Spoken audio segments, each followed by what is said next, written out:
Merry Christmas and welcome back to another episode of Baylee's Bleacher. So today, let's talk NFL. So it's week 16 out of the 18-week NFL regular season. And there's been quite a bit of Christmas miracles going around in the NFL this weekend. These games have been just super important for playoff standings recently, and it has definitely been an interesting season overall.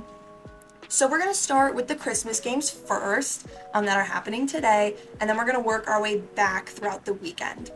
So today, the Christmas games include the Raiders and the Chiefs, the Giants and the Eagles, and the Ravens and the 49ers.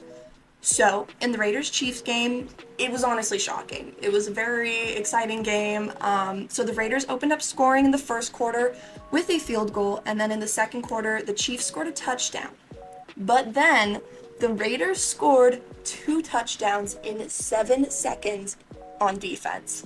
It was wild. So what happened is they scored on a Mahomes fumble, and then Mahomes had an interception, and they scored on that as well. So right in a row, super quick turnaround time for those.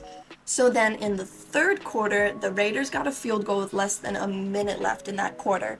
So then late in the fourth, Mahomes threw a short pass for a touchdown, making the score 20-14 Raiders. Raiders were still up at this point, and then they continued to stay up because they ended the game with a kneel, and this was their first time beating the Chiefs since 2020. So that probably felt pretty good. And in case you didn't know, Taylor Swift was there, so yay, there's that. But it did make me laugh because when I was watching online, it had the highlights pulled up, and as you can see, like I'll put it right here, they had Taylor Swift being like the highlight from the game. It said game highlights, and then there was just like Taylor Swift, and I thought that was pretty funny because the Chiefs didn't do anything else good besides having her there, so there's that. But I mean, we all know how I feel about Taylor Swift, but whatever. So then the Giants-Eagles game. The Eagles come on in a 3-game losing streak, and the Giants just lost their most recent game. So both teams are looking to pick up a win, not necessarily to change anything going on with playoffs, but just to have a Christmas win, like, is always nice. So Jalen Hurts opened up the game with a 1-yard rushing touchdown in the first quarter. The Giants then got into field goal range, and they made that, so they added 3 to the scoreboard. In the second, the Eagles got right into field goal range and just nailed it right off the bat. And then Hurts threw another short touchdown pass. And then to end the second, the Eagles hit another field goal. So then right at the start of the third, Saquon Barkley rushed for a Giants touchdown, making the score 20-10 Eagles. And so then this is crazy. I'm watching the live stats right now as I'm recording this.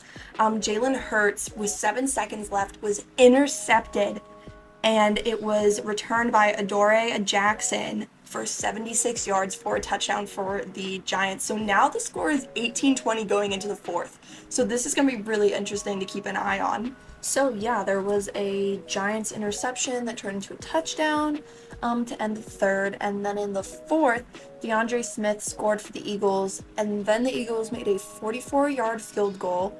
And then the Giants scored after that, making it 30-25. So the Eagles sealed the deal then with a field goal, winning 33-25. And so now they're off their losing streak with this Christmas Day win. Well, I guess Christmas night win. But so now the 49ers are playing the Ravens. Literally right now, I'm literally like just got done watching the first quarter, and I'm doing this little update, and then I'll be back after the game. So 49ers Ravens. The 49ers got 2 points right in the beginning of the game after Lamar Jackson was called for intentional grounding and got a safety in the end zone. And he was trying to get this pass off as he was like tripping over a ref, so that's why they called that. So boom, 2 points right off the bat for the 49ers, which was nice. And then right after that, the 49ers hit a 45-yard field goal, and now they're up 5-0. So then, with less than a minute left in the first, the Ravens hit a 28-yard field goal.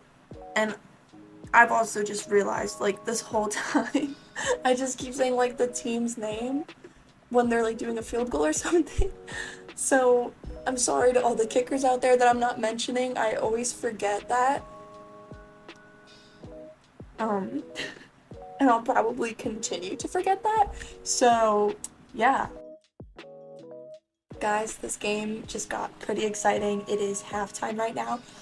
So in the second quarter, Gus Edwards scored a touchdown with a 1-yard rush for the Ravens, and then they hit a field goal 2 minutes later, making it 13-5 for the Ravens.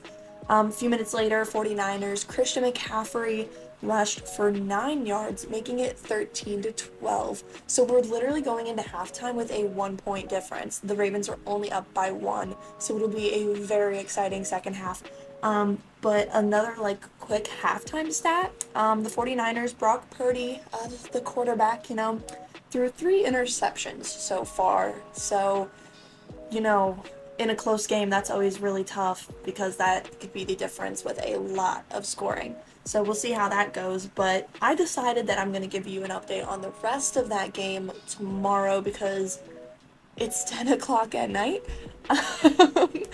But I'm just going to go along with some of the playoff standings, how they are right now, and then tomorrow we'll also update you on if anything changed with that.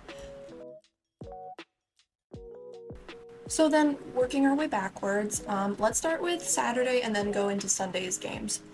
So on Saturday, my Steelers beat the Bengals 34-11. Both of these teams are now 8-7, and that game was just great. So I don't know if it was the Christmas spirit, but our quarterback Mason Rudolph slayed us all the way to victory. But it was only his second start of the season. So he came in as a secondary backup this season, so literally a third string quarterback. And then he goes and has the best game as a quarterback that the Steelers have had all season. So he opened up the game with a career-long 86-yard touchdown pass to George Pickens, who on that had a career-long touchdown reception. So Rudolph ended up throwing for 290 yards and 2 touchdowns, both to Pickens. And then the Steelers had 2 other touchdowns and 2 field goals to get them to that 34 points, which is the most that they have had all season. So this win has kept them alive in the AFC wildcard race, which is pretty cool. So, I always wonder how the Bengals would be doing right now, if my boy Joe Shiesty wasn't out. I wish he was healthy, but, he's not. It's so weird because, I feel like he's still playing because of how much he's in social media. I forget that he's hurt all the time because they just post about him so much, which, I totally get. He'd be looking good on the sidelines. Totally get it.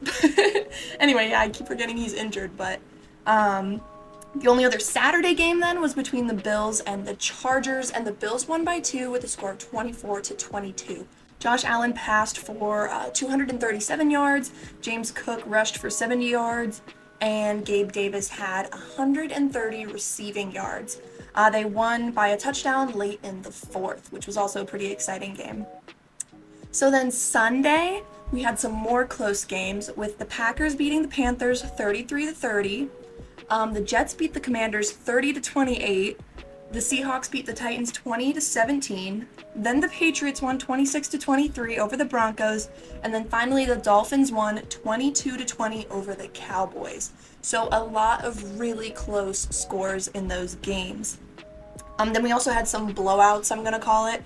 The Bears beat the Cardinals 27-16, and then the Bucks beat the Jags 30-12, and the Falcons beat the Colts 29-10. So essentially blowouts, right? So then there were some closer games between the Browns and the Texans, where the Browns came out winning 36-22, and then the Lions beat the Vikings 30-24.